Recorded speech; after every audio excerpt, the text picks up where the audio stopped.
Have you been feeling stuck lately? Like you're working hard, but nothing really seems to be moving anymore. Like no matter what you do, you don't seem to be making any real progress lately. If so, that's not failure. It's called a growth plateau, and it's a sign that your next level is loading. Today, I'm going to share the real reason that growth plateaus happen, how you can move through them without burning out. And I'm also even going to tell you a personal story about a time that I experienced a major growth plateau, one that lasted over a year. And what I did that finally helped me to break through it and start gaining real momentum again in my business. Welcome back to another week, another video at From Vision to Legacy. I'm your host, Erica Marie. And in case you didn't figure it out yet, this week we're talking about growth plateaus. Now, before we jump in, I want to first redefine what a growth plateau really is. We're going to reframe it if that's okay. A growth plateau is really just your body, your business, or your life saying to you, hey, we've mastered this level. But to go higher, we need new systems, a new mindset, and maybe even a new strategy or two. It's not a punishment, it is a pause. But even more than that, it's a signal. I want you to think of it like the quiet right before the storm.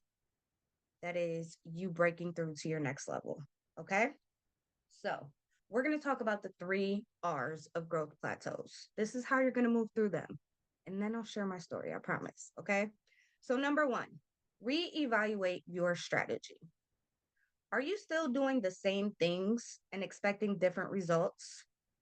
That is the literal definition of insanity. No wonder you're driving yourself crazy. Sometimes a fresh approach or even stepping more outside of your comfort zone will do the trick to help get you unstuck. And after you reevaluate your strategy, you're going to move on to refreshing your inputs.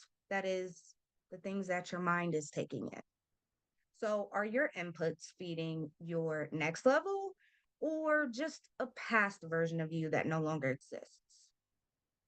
If you're not sure, try reading something new, hiring a coach, joining a community, something to help your brain take in some new information so that you can have a fresh perspective moving forward. And then once you've done that, it's time to reset with intention. So let me ask you a question. Are you resting with intention or are you just burning out and then calling it a break? Like you're so exhausted you had no choice but to sleep or take a few days off or however long, right? It happens. No judgment here, I promise. But sometimes your growth needs a reset to take off again. So it needs a pause, a timeout where you're taking care of you, right? In each of these three R's, reevaluate, refresh, and reset, help you assess where your business, mindset, life has stopped evolving. And it gives you room to course correct without quitting. Okay? So now that we know about the three R's and we've reframed what a growth plateau is, I'm going to tell you a personal story about a time that I hit a major growth plateau in my business. And yes, it was in my accounting firm, Erica Marie Financials. Okay. So this was back in 2023, I want to say. Yeah, 2023. Um, I basically didn't get any new clients for over a year, almost a year and a half, right? So I had core set of clients that have been with me since I pretty much started my business or shortly after, right? And everything was going great, right? I was doing all the work, getting them wins, Everything was going good behind the scenes, at least when it came to my clients, but not so much for me, right? But for whatever reason, I could not get any new clients. I couldn't seem to attract them. And the calls that I did have, they never really went anywhere. So I felt stuck. I felt defeated.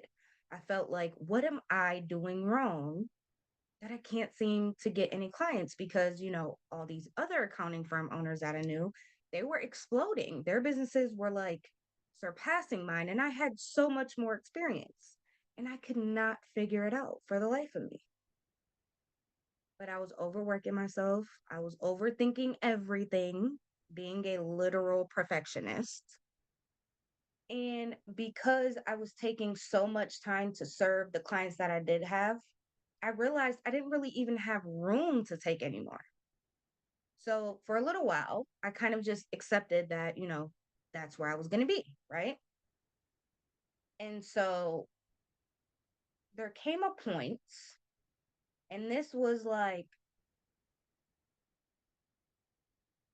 late 2023, early 2024, maybe, where I was like, enough is enough. Like, don't get me wrong, I love my clients. This is amazing, right? I have a good rhythm, but I have too much free time. That's not a problem you want to have as a business owner. Not that you don't want to have any free time, but too much can be a bad thing. It can cause you to stay stagnant, right? And not really move the needle any, so to speak. So I took a step back and I decided to reevaluate the things that I was doing, right? And I realized that I only ever really posted on social media. I would go live on there, you know, do videos sometimes, but it was mostly just static posts for like over a year now. I hadn't really gotten on camera too much. I did a few workshops, but nothing really that pushed me out of my comfort zone. So when I realized that, I'm like, okay, I need to stretch a little bit. I need to step outside of what is comfortable and put myself in rooms and in situations and in programs that challenged me because I wasn't feeling challenged enough, right? So I joined a program that I thought was going to be amazing, right? I thought it was going to be amazing for me and that it was going to be the thing that I needed to finally move past it. But what happened was I was like a sponge. I was absorbing everything, but I didn't have any real filter. So I was just basically taking everything that I was told and applying it. And then when it wasn't working for me, but I saw it working for other people in the program, I got even more discouraged. Like, I'm telling you guys, long story short, it got so bad, right? That I was actually depressed. Like, I thought I was a failure. I really thought the problem was me, right? But what I realized after some time away, because I did a rest or a reset, right, with intention, I took some time off and I thought about, why did I start my business in the first place? Why did I start Erica Marie Financials? Because I didn't start it to be like all these other accounting firms, right? Or bookkeepers or any of that. Like, I didn't start my business for that. I started it because I wanted to genuinely help small business owners and give them some of the same strategies that corporations had or bigger companies had that helped keep them successful and not burn out, right? So in the way that I approach finances is sort of holistic, right? So it takes personal and business, and it kind of brings it together because as solopreneurs, I mean, our personal lives and our business lives kind of intertwine anyway, right? So I had to really take some time off and reevaluate that, get back to my why, right? And then think like, okay, so now that I remember why I started my business, why did I feel the need to try to blend in instead of standing out and embracing the things that made me so unique, right? Embracing my approach because I literally like prided myself on not being a traditional accountant, but somehow I became a traditional accountant through following the advice of others, right? So I decided no more. I was done. I was going to get back to what I wanted to do because that was my zone of genius. Like, yes, I'm an accountant, but I'm a holistic accountant, right? But I consider myself more of a financial guide, anyways, not really just a traditional accountant. So I got back to my why and I started, talking with my current clients, seeing how I could help them more to, sustain their results, but also take things further for them. And then, asking them for feedback. I did a lot of that to kind of find my sweet spot. And then I did a refresh of my business, right? Where I basically reintroduced myself to the world as the real me and not the clone version of me that I became.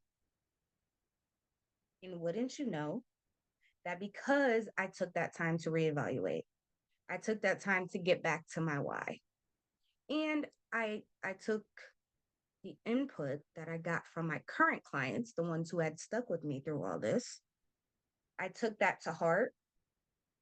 I started growing again. I started getting on calls where I was signing clients, right? Not all of them work out every time, right? Let's be honest. I'm not going to say every single call worked out, or even if they did sign up as a client, I'm not going to say all of them stuck with me, but it's just because, I do things a little bit differently. Some people, they prefer the data entry, and that's it. Me, I take pride in what I do. I also live by my tagline, which is your success equals my success. But I also had to develop a filter to know that I can't care more about my clients' businesses and the financial side of things for them than they do. It never works. So once I learned that, I was good. But that's really just how I broke through that.